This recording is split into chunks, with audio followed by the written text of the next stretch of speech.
this thing alive and in its natural habitat is valuable to us. And welcome to the Wolfie Show, the Schnitzelshow. Tonight's guest is Wolf himself. Wolf, how are you tonight? Relax your muscles. Take a deep breath. Relax. Yeah. Where are you based, Wolf?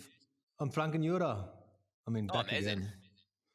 The dream. That's why I called you earlier, because the first good day, like for a week of rain. So like the sun's out now, and it's time to freeze your ass off by 3 degrees and like sunshine. But it's, Cool. I mean, it's perfect for the people who are trying hard now. You know, Fanny Gibert, this French boulderer, climber, really strong girl. She's with her boyfriend there, and they're trying to action direct. He's trying it, and I mean, Very nice. It's perfect. No, it's perfect. Right now, it's the best time of the year for it, really. I mean, if it's not too humid, because it's gorgeous. You know what it's like in the fall. Yeah. And the same in Wales, probably. The trees are going apeshit, and Yeah, no, I mean, it feels like winter now, you know. I mean, we've had really bad weather. I've been working out in it on mountain leader trainings and assessments recently. oh but my it god, felt really? cold. Yeah, 6 degrees, but very wet and strong wind chills. It felt like -9, you know, up on the tops of the mountains around here. So I totally get it. And what me gets usually, and you probably notice, it's the wind chill with the cold. You know, when it's really cold, it's heavy. yeah, I mean, I don't mind cold, you know, but if it's wet cold, horrible. yeah, no, I'm the same. Yeah, I hate it. Even But though I work it's out in a great. bit. So good choice to move to Wales then. Well, I mean, yeah, I mean, this year it's been mainly really dry, and then Okay. you know the slate dries quick. But yeah, no, it is a wet place. But I'm from the Lake District, which is even wetter. It's a bit I further know. north. It's interesting. Yeah. There is a common theme actually, because I lived in Carlisle for a while. No way. My dad was from Carlisle. Are you kidding me? No, yeah. He climbed Dixon's chimney. You know the chimney stack, and it used to be a lot higher back in the day when they're all, you know, getting drunk and stuff. Yeah, In the yeah. 1960s, 50s, and 60s. Man, what is that industrial estate where they have this tin factory? It's a really dodgy place in Carlisle. Scotty's, oh, bloody hell, I was Butcherby, no. I worked there as a youth worker, you know, in a youth center, Oh, actually. fucking hell, that was serious Yeah. work in Carlisle. Like. Botcherby, is it Botcherby? I think it's Botcherby, Botcherby. yeah, you're right. Yes, mate. Oh my We used to be in god. Carlisle quite a lot as a family, you know, when I was a kid, because you know, dad knew it quite well. Obviously, I mean, it must have been a nice place, you know, when there was work, but it turned out to be a shithole, to be honest. Yeah, that's it. That's Carlisle. I only lived there for a while, so I mean, to be honest, it was good because it was very convenient, and I did actually manage to see North Frisian Galloway, you know, Dumfries and Galloway. Yeah, it's not far to the north of that. I was cycling the Seven Stains and a bit of mountain biking, and it was quite nice, to be honest, because it was super close also to the ferry to Ireland, you know, so it wasn't that bad, to be honest, from the location. Cool. Anyways, well, thanks for having me. I mean, thanks for having you. No worries. No, cheers for having me on. It's been a while, to be honest. I was trying to get hold of you for like years now, but you know, the one who cannot be named is hard to reach. And but yeah, thanks, Kath. James McHaffie. I think this is a bit strange because, you know, realistically, I have no idea. I mean, I always don't know who's listening to this stuff. Usually 20, 30 people. It's getting bigger now. I'm growing. I'm becoming like not capitalistic, but it's really getting good. Like, Cool. I'm not making any dough out of it. But what I wanted to say is, it's really strange because I started to sing up during the lockdown phase, and I talked to Emma Twyford, and it was really funny or interesting because your name got dropped a lot. Oh, that's very kind of Emma. I mean, you know, so I've known Emma a long time, since 1997, 98, and we've done a lot of climbing since she was 12 years old. I was like 17 at the time. And yeah, we've had a lot of adventures. She's one of my oldest friends, Emma. Yeah, she's a nutcase, and I guess, you know, a really likable nutcase, and I'm glad you have her as a friend, man. Hey, thanks a lot. Yeah, no, she's a very close friend. Yeah. And she's also up to no good, yeah? She's got the devil inside of her, like you, I suppose. Yeah, no, she's got an evil rat, Emma. Yeah.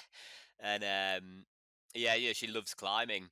As you've seen, she's dedicated, you know, a lot of her life to it. And she's nuts with it, to be honest. Like, yeah. I mean, what surprises me with Emma is that she's done her own way, you know, like I really like that about her in regards to her kind of biography, you know, stopping the competition, then kind of like figuring out what she really wanted, and then just totally went crazy with the trad scene and also the sport climbing when she did Big Bang, you know. Yeah, I mean, a few big breakthroughs. I mean, but almost a decade before she did Big Bang, she on-sighted Statement of Youth, and that that's a really incredible effort as well. It's not been done many times. In fact, Magos fell off it. Admittedly, it was probably damp when he was on it, but it's quite a tough 8A. So yeah, and yeah, trad stuff's amazing. Really good head. It doesn't get tired. You know what I mean? On like steepish wall, she's a fiend, and just great crack. Yeah, I've always had really good days out with Emma. Yeah. I was close to say that's I think the most important thing in a way. You know, when you can have a good day and you don't just take it too serious, eh? Well, that's it. You don't want to be hanging out with people who who aren't much fun. A bit too serious. Well, it just turns the day into a bit of a nightmare, huh? Yeah, no, I'd prefer to spend the day on my own. Yeah. Well, that's probably why you actually also like solo climbing, huh? Well, I used to. Yeah, I don't do much of it nowadays. Are you getting old and real? Well, I am old. I'm 44. And yeah, but your brain's very different as a 44-year-old as it is when you're a 20-year-old. Yeah, I've got different interests nowadays than when I was a kid. Would you still go to the works party though, the Christmas party? Well, all right. You mean the techno night? Yes. All right. Have you been to that? Steve McClure actually invited me like 3 years ago, and I still haven't done it. And I'm really actually, because I lived in the UK and I also actually lived I lived in Hebden Bridge actually, you know. Oh, no way. West Yorkshire, yeah. That's good for Hebdenstall, isn't it? And for the Bridestones. Everything Bridestones, Widup. I mean, there was even there was an article about Widup like lately in the UK Climb, I think, and I was like, yeah, I remember this pickpocket wall. Like, it's super nice climbing there. Yeah, you got to be careful living places like that, though. It's full of Yorkshiremen, the tightest men on the planet. Well, Yorkshire women. Beers. That's it. I have to say, though, yeah, Hebden was a bit notorious for the drinking. Yeah, no, it's boozy culture, like in the north. Well, boozy. Yeah, dark, nice, smoky, and boozy, and yeah, chaotic, I would say. But let's go back actually to you. So we started about this kind of connection because Emma Twyford mentioned you a few times, and what really startles me about you is that you're not that well known. I mean, that's in like in European terms or German terms, saying that very aware that all the UK climbers would just go apeshit now if I say that, but in a way you are like you were or under the radar. There is an interesting article from Andrew Bisharat about you as well, kind of like mentioning the fact that you are kind of not underrated, but like I mean, Andrew Bisharat, the name of the article was A Dumb American's Guide to James McHaffie and What He Just Did. So he was kind of just pinpointing towards that, some people in the world of climbing should actually open up their eyes because it's not that famous or it's not that kind of on vogue anymore, trad climbing, Am I right with that assumption? Yeah, no, probably. I mean, the fact is,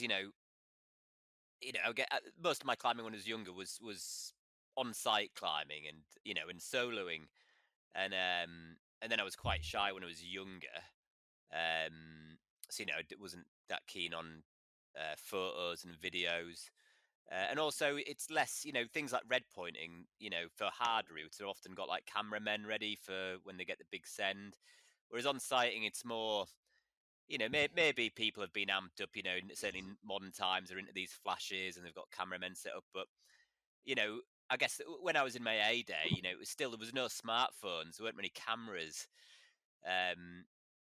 So yeah, I guess, there's a lot of climbs I was chuffed with getting up, on site, unchalked, big, bold climbs when I was younger. And I had a really good head for that style.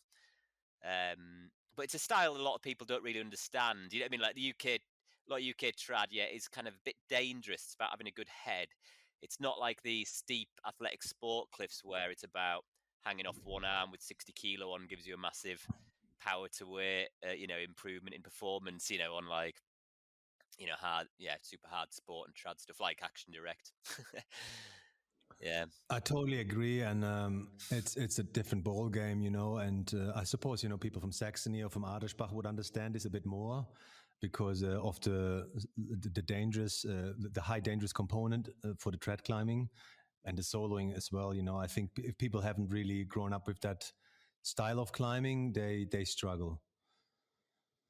Yeah, I imagine. I mean, especially let's say on the Gritstone, you get a lot of people soloing. The rock's very good. The climbs are very tiny, but mountain crag soloing. Even when I was in the lakes, I was the only person, doing that style of climbing. On kind of extreme routes, pretty much. And yeah, again, there's few climbers, I would have said, in the UK who do that sort of mountain crag soloing nowadays. But in the 70s, it was very prevalent. In the 80s, it was very prevalent. In the 90s, it started to reduce a lot. And nowadays, everyone goes bouldering, which I think is a good thing. Bouldering, bouldering is very popular. And I still enjoy soloing, and easier climbs. I've not got the same head for it when I was younger, but when I was younger, I absolutely loved it. It meant you could do a lot of climbs really fast, a lot of fantastic climbs, and I knew it was good for your head. So it was good training for dangerous climbs, for bold climbs. So a lot of routes that get E6, E7. So particularly E7s. Very few climbers in the UK will on top level climbers. They're very rarely on site E7.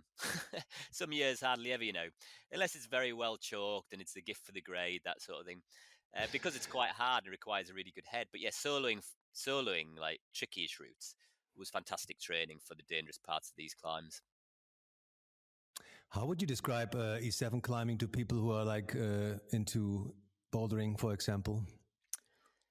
Well, let's say within the E7 grade, there's massive variety depending on rock types. Some of the ones on like Gritstone nowadays with pads, things like Messiah, quite good gear. Then there might just be bouldery and hard. But normally on mountain crags, if they're kind of, let's imagine French 7B, maybe even French 7B plus, they've normally got quite dangerous bits where a fall could lead to serious injury or even death on like tricky moves. You know what I mean? So they're like you have to, you've got to be you've got to develop a climbing style, almost fatalistic, but just very careful climbing style. Kind of the opposite of these modern comp climbers. Where they're doing these paddle moves and stuff like that. You've got to have you develop a style which is careful and very secure, and you get good at down climbing. Anything that you think you might reverse to brush off some feet, sort your head out, to have a word with yourself about whether you want to fully commit. These sort of things, very different from just onwards and upwards that you can do in sport climbing.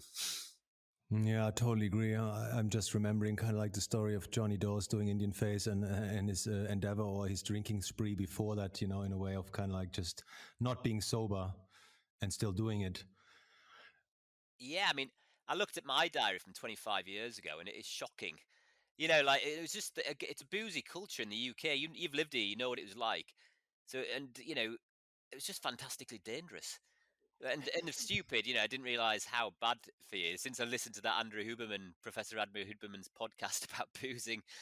And I enjoy a drink nowadays, but I'm going to keep it more occasional. Like back in the day, we were drinking all the time, quite heavily, and then going out doing tricky climbs that were dangerous. And again, in the 80s, it epitomised that high danger level, with Jerry Moffat on Masters Wall, I think is E9, and Dawes on the Indian Face, and that boozy culture, really dangerous. I mean, it's a surprise that most of them, I mean, not saying that some people really struggled or died, but most of them actually survived and made it out of it, which is incredible. It just shows how kind of well wired their brain still was, even with all the drinking. Yeah, you're right. Well, I mean, around 86, you watched Johnny Dawes in Stone Monkey. He was a phenomenal climber, certainly one of the best few climbers in the world on technical bull terrain. It really interesting, remarkable, style of climbing. Fast, dynamic, and bold. Yeah, really interesting. And yeah, he had strong ambition. Super strong ambition. So how many hard climbs he did in 86, 87 on very different rock types like gritstone, slate, the Quarryman, Coeur de Lion, Indian Face, Gaia. A lot of tricky climbs. Are there still some doors routes you haven't done you would like to do, or you tick them all off? No, there will be. So I've not done Gaia on the grit. I was stood under it, tied in to try and on site flash it or whatever. And that was it. It was wet still, so I waited all day for it to dry. And I'd done a few like E6s, and I was really psyched myself up all day. Then I got tied in, was about to go, and it started to snow. So I took my untied again, and then the snow stopped. It dried again, and I got tied in. It started to piss down with rain, and I remember being absolutely shattered from that mental effort of keeping amped up all day, ready to go.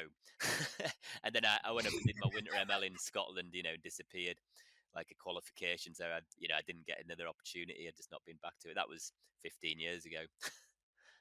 It's amazing. I mean, to be honest, like it's crazy because I'm just thinking about the line or the place. Looking at some of the videos which have been done. Like these nutcase whippers. Where people just end up. Yeah. Oh God. I mean, Hard Grit and Stone Monkey for me are some of the best. Well, probably the best climbing films who made in that period. They are outstanding, aren't they? There's something about them very, very different, but just epitomise. An awesome culture of that time. Stone Monkey, that lycra-clad, nose over toes on slate, and the new school style come through, and then Hard Grit, just that desire for doing these iconic dangerous gritstone routes. That Australian guy who came over to do like Braille Train. You know what I mean? Like Pete and John Mintrin too, and people really just amped up to come to this kind of dark, dreary place in the UK. On the outskirts of a post-industrial city, and risk their lives on on these climbs. You know what I mean? To a load of techno. Yeah, exactly. Okay, we have to mention the real thing on top of that because that's also classic. That is classic, yeah. And again, the soundtrack to it, fantastic. Jesus Christ, it's nuts. And you know what is really strange or interesting? I was trying to figure out if there's any more additional footage from Kurt Albert. And somehow, somewhere down the line, all the footage has been kind of lost because of the digitalization. I think there was a bit more filming obviously done, and I just can't believe it that there's some of the footage was just lost from filming a real thing, which is such a shame. Yeah. All right. So the Lakeland thing we haven't even talked about. I mean, like, let's go back a little bit in your biography. Like, you started climbing with your family or with your father, I suppose. Yeah, no, Dad was a big climber. He'd put up a lot of new climbs in Borrowdale, but I didn't get into it until my mid-teens. I was a bit of a townie up until that point, and then went to the climbing. Well, asked him to take me out. There's a climb he'd done over 1,000 times, like Severe. So quite an easy climb called Troutdale Pinnacle. So we did that together, and then a few easier climbs, Little Chamonix, Gillican Buttress, and yeah, I just got hooked. And yeah, before long, the following year, so I'd started in the winter, then the next summer. And the following years, I was out most days for years, like literally almost every day. Yeah, it was insane. Looking back, and it was just very privileged. It was in a beautiful valley. We were poor. Dad built footpaths for National Trust. Didn't have a pot to piss in really, but you just had access to this beautiful valley, like proper climbing scumbags down this valley. Hey, is Troutdale Pinnacle that place where you kind of park and there are like 2-3 houses and you walk up to the crag, or? There is a couple of houses opposite. I mean, it's down Borrowdale Valley, so you go beyond Shepherd's Cafe, beyond a hotel on the left. There's a little parking area. Then you do about 20-25 minute walk, flattish in a nice little valley, and then up to the crag itself, like 15-minute walk, steep walk up to it. It's got like Prana, Grand Lion, some routes that are in extreme rock. So yeah, and it's very beautiful and fantastic rock on that crag. Yeah, I'm not sure. Like, I was there, I think, a few years ago. And I mean, Lakeland, the lakes are such a nice place to climb, to be honest. And then you kind of like, did you continue to climb your father? Or did you progress to like? Yeah, I guess we were on a crossover physically. So he'd built footpaths for National Trust and done a lot of hard labouring work. So his body was pretty shattered. So on the first year I started climbing, first year or two, we did a lot of climbing together. But then we reduced, my body was kind of in like a very positive trajectory. I guess it was 15, 16, 17, 18, 19. My body changed a lot. Just because I was climbing every day, it just got a lot stronger. Whereas his hip was really bad. He could hardly walk.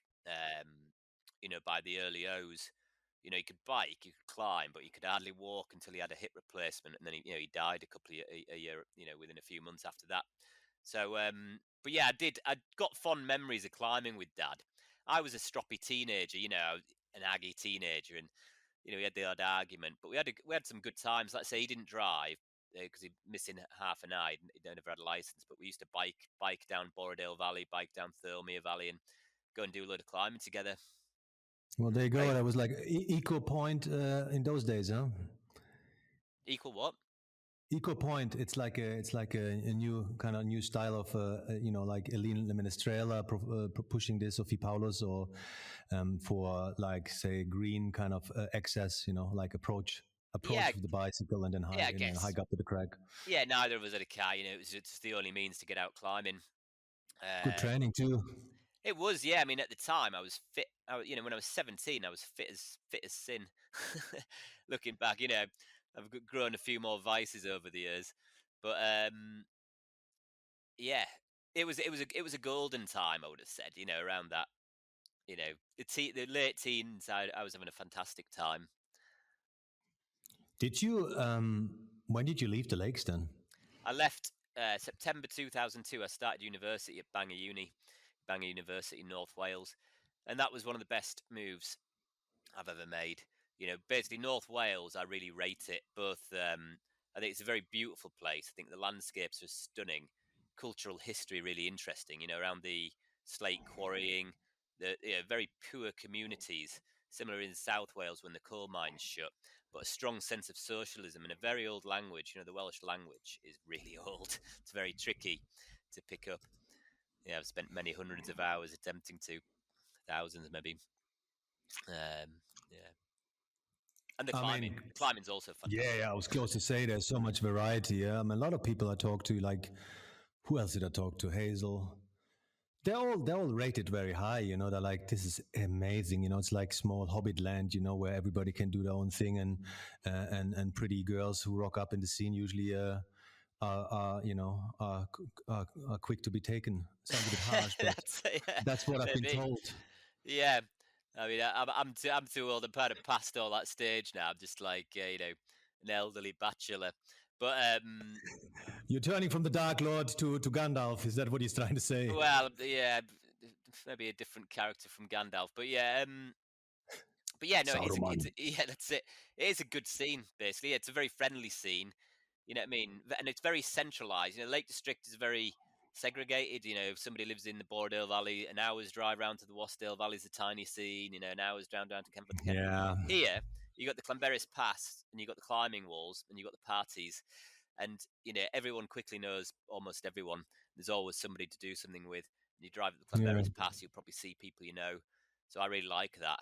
It's good for crack. I totally get it because, I kind of lived close to a small quarry kind of climbing area, and it was so centralized that, you greet and meet the same people and you have a good community. And Frankenjura is totally similar. We have such a big area that it's nearly impossible to kind of meet the same gang on a crag. It might take 4 years or 5 years, even if you're lucky. That's kind of weird. Yeah. So Bangor, what did you study? Sustainable development as a science, so like environmental science, and specifically around global warming. It was all quite depressing. It wasn't a good outlook. It's never that easy to study these subjects because you realize how fucked we are,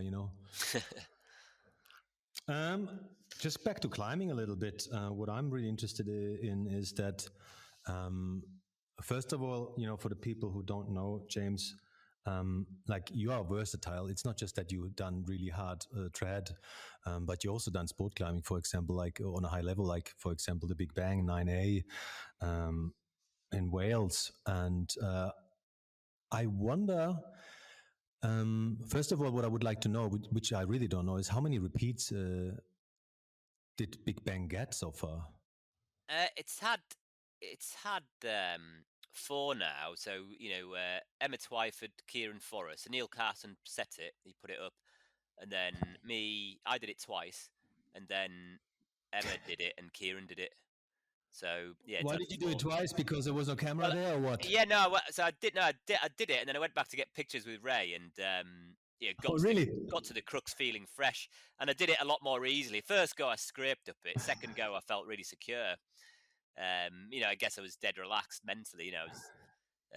That's hilarious. Next time you meet Ray, just ask him what he thought about the dogs in Albania. That's I will, a good story. Yeah. Yes. Yeah, I might even see him today, Ray. Yeah, he's a good friend. Funny, yeah, great guy. We went to Albania together. We had a pretty intense trip.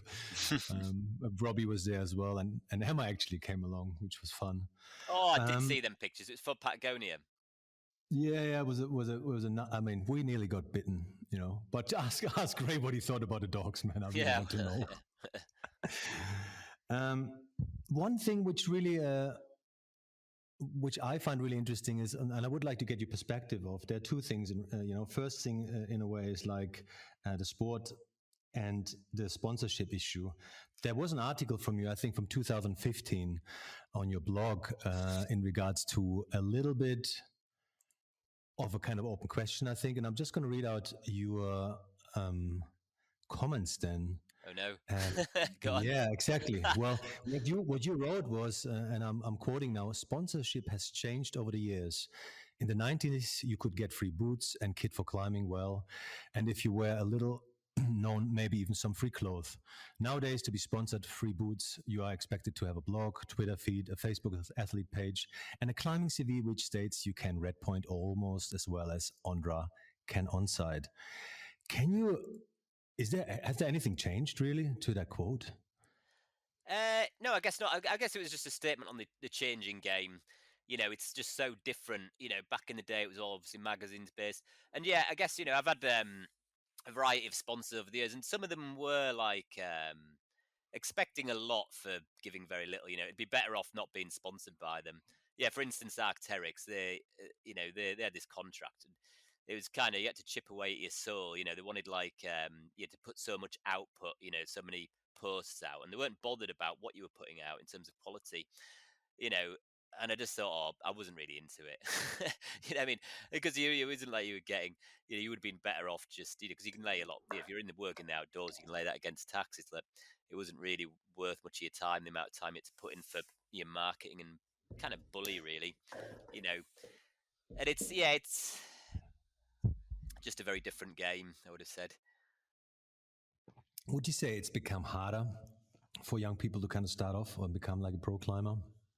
Yeah, I think it would be very tricky nowadays. Just because I guess the level, certainly the sport and competition level, is astronomical, and it's all there on social media. And it's also hard to define who the high performance are unless you're quite an experienced climber already. So marketing gurus who work for or for companies like brands, they are often fantastically clueless. Not all the time, but I know lots of different ones. Imagine for brands within the outdoor community, and it's not just me. Lots of friends are saying how clueless some of these people are. They will have an idea about somebody who wins gold in the Olympics, like Toby, or like some slightly amateur climber who's after sponsorship, who has a strong social media following of like 10 to 50,000 followers, but aren't very good, but can get a load of sponsorship. Do you know what I mean? They often haven't got an understanding of the difference. Or I guess that's an extreme example. Obviously, most people have an idea about what it takes to become a gold Olympian, but yeah, there's just a lot of people out there nowadays. So it's harder to find who's performing well through all the noise, through so many people putting their consciousness up. And that's got pros and cons. Now, it's kind of nice that so many people are putting the thoughts out there. But then some thoughts just remain thoughts and shouldn't be put on the internet, you know.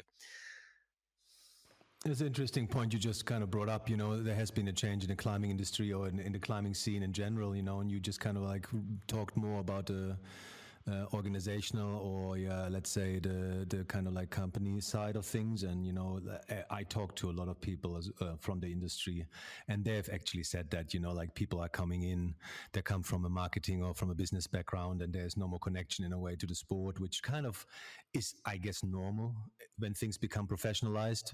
But I my challenge would be like the soul is kind of like leaving the house, so to speak. Yeah, no, totally. I mean, that's the mistake that was made at the BMC where I used to work, and at the Mountain Training Trust, so Plasy Brennan. They brought in people who weren't from a background within the outdoors, and it went badly. You know what I mean?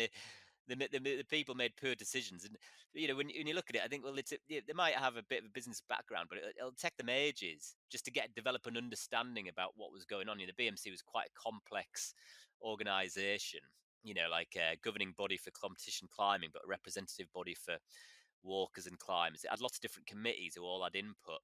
And the CEO who came in who didn't have that background, we struggled and made bad decisions, and it cost the BMC financially. Went from being in a great financial position to a really bad one. So yeah, and it's the same within a lot of organisations. I very much disagree bringing people in who are witless. You know what I mean? Who don't have any bread in the game, so to speak. Yeah, I mean, they're going to lack that passion. I see that point, and I guess like the only middle ground for me would be like people are open enough to try these sports and are actually willing to listen or open for like a discussion or a dialogue. I guess the most dangerous thing really is that there's no more dialogue, and then there's a massive disconnect between business, operational strategies, and like the sport, in itself. Yeah, exactly. That's a good summary, isn't it? So we don't have to talk about anything else anymore, I guess. That's it. Right? Yes. Great. That's it. How many coffees have you had? I always, when I wake up, I have a cup of coffee and a cup of tea at the same time, and I neck them both. And I've had a second cup of tea. Yeah, I've been up since 6 o'clock. Yeah, I've been doing a bit of writing this morning. I've been on a roll recently, writing like a second fiction book. I thought you were trying to say I'm writing a fitness book. Yeah, no, fiction. Yeah, I get it. Climate change thing. Which brings us greatly straight away to your first book. Oh, Larry. Yeah, Larry. It's not Hillary. It's not Hillary. It's not hilarious. But it's Larry. It's a Welsh name, Larry. Yeah, I really like the name. Yeah, it's a beautiful name, actually. Let's talk about this, and we are moving now to the subject of, let's say, social engagement and or like your kind of expression of different interests. Like you wrote a book a few years back now, which I don't know. What was it about? I guess it's homage to North Wales. It's got a lot about the local landscape, history and culture, a bit about the rave party scene as well. But and it's a lot around inequality, which was a theme stretching all the way through the book. So, the main character, Larry, is brought up in a poor village called Dinnyollen. It's near the Slate Quarry. It's a proper village. And it follows her family through the 90s. And then during a brother loses his job after the financial crash. You remember the banking crash, 2008? Yes. So the cuts came through. He loses his job, and Larry blames the people who pushed austerity. So people like George Osborne, David Cameron, Theresa May. So these people are actually shown in a movie called what's the movie called about laundering money offshore? It's got Meryl Streep and Pierce Brosnan in it. I don't think it's Laundromat. It might be Laundromat.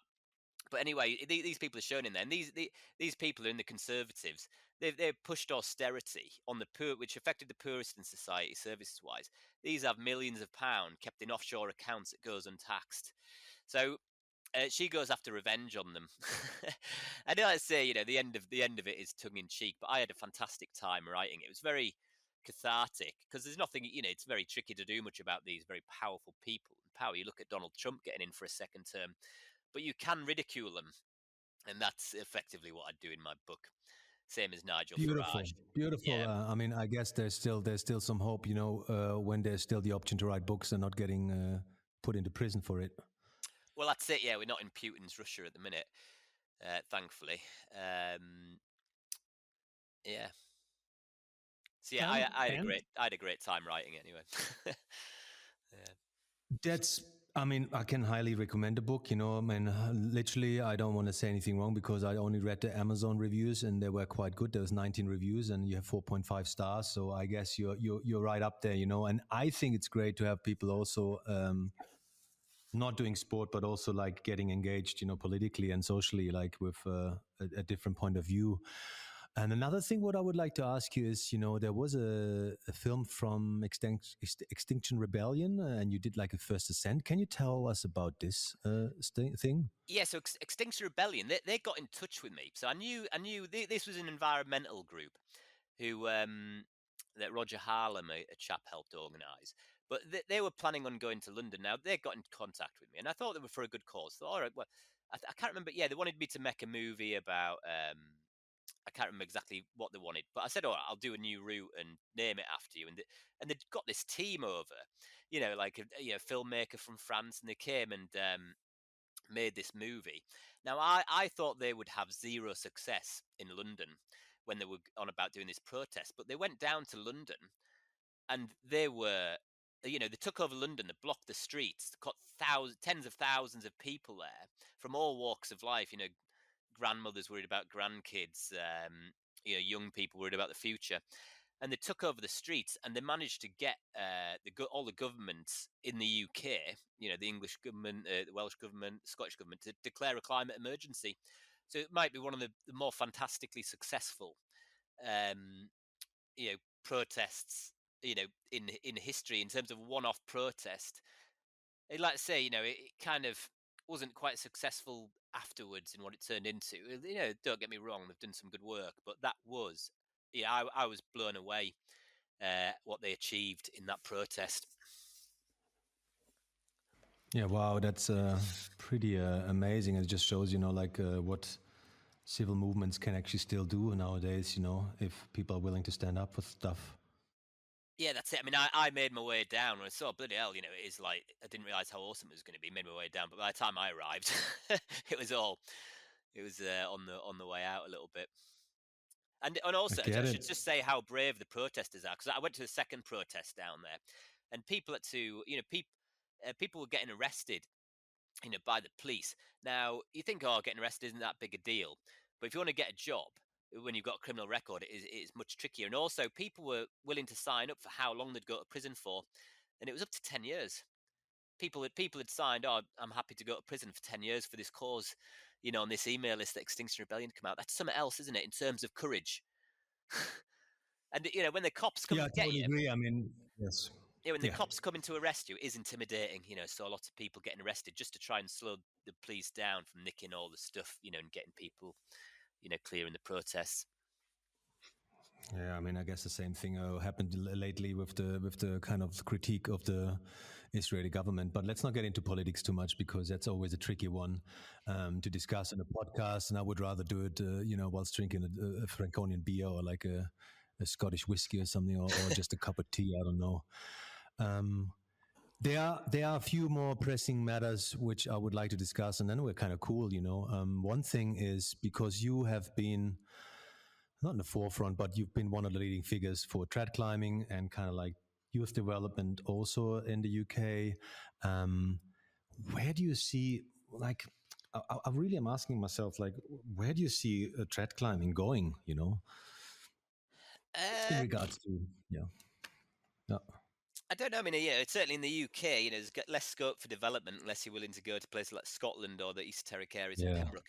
So, yeah, I don't know exactly where it's going. There's basically, there's room. The level's so high now for the competition climbers who do get interested. Things like E9 on site for stuff like Big Issue.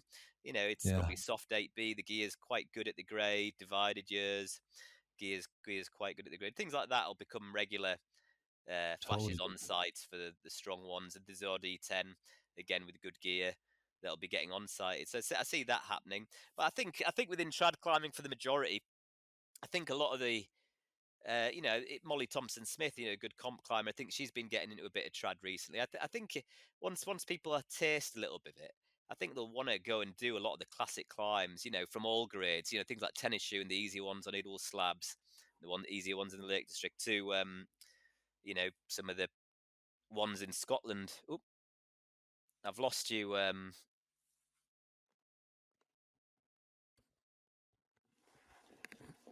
Aiden Wolf. So thanks, James McHaffie, for this really good and pleasant talk. I appreciate your insight and also your work you've done the last few years. And keep up the spirit, man. It's been a pleasure to talk to you. And welcome to the Wolfie Show, listeners.